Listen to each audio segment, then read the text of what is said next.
कृष्ण चाहते तो बच जाता अभिमन्यु। क्यों जरूरी थी अर्जुन के 16 साल के बेटे की मृत्यु? महाभारत के महायोद्धा अभिमन्यु ने महज 16 की उम्र में कौरवों का अभेद्य चक्रव्यूह तोड़ दिया था।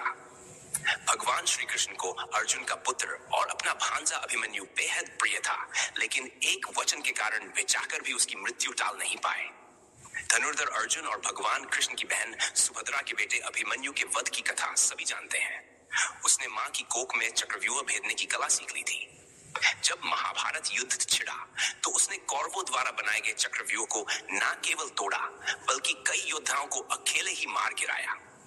अभिमन्यु के युद्ध कौशल के आगे कौरव पस्त हो गए, लेकिन तब कई योद्धाओं ने निहत्थे और अकेले अभिमन्यु को घेरकर उसका वध किया। महज 16 साल की उम्र में अभिमन्यु वीरगति को प्राप्त हुआ। जिस युद्ध भूमि में भगवान श्री कृष्ण स्वयं मौजूद थे, वहां ऐसा अधर्म हुआ और वे अपने प्रिय भांजे को नहीं बचा पाए। इसके पीछे एक रहस्य है। अभिमन्यु के पिता ने पहले ही तय कर दी थी उसकी उम्र। दरअसल अभिमन्यु के जन्म से पहले ही उसके पिता ने उसकी मृत्यु की उम्र तय कर दी थी। अभिमन्यु के ये पिता पांडव अर्जुन नहीं बल्कि चंद्रदेव थे। चंद्रदेव के पुत्र प्रेम के कारण ही अभिमन्यु अल्पायु लेकर पैदा हुए थे। जब पृथ्वी पर धर्म की स्थापना करने के लिए भगवान श्री कृष्ण अवतार लेने वाले थे, तब सभी देवी देवताओं ने भगवान की लीला देखने के लिए किसी ना किसी रूप में धरती पर आने का निर्णय लिया।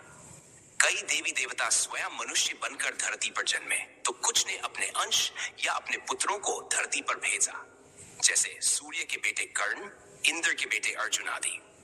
लेकिन चंद्रदेव पीछे हट रहे थे। उनसे कहा गया कि अपने पुत्र वर्चा को पृथ्वी पर अवतरित होने की आज्ञा दें।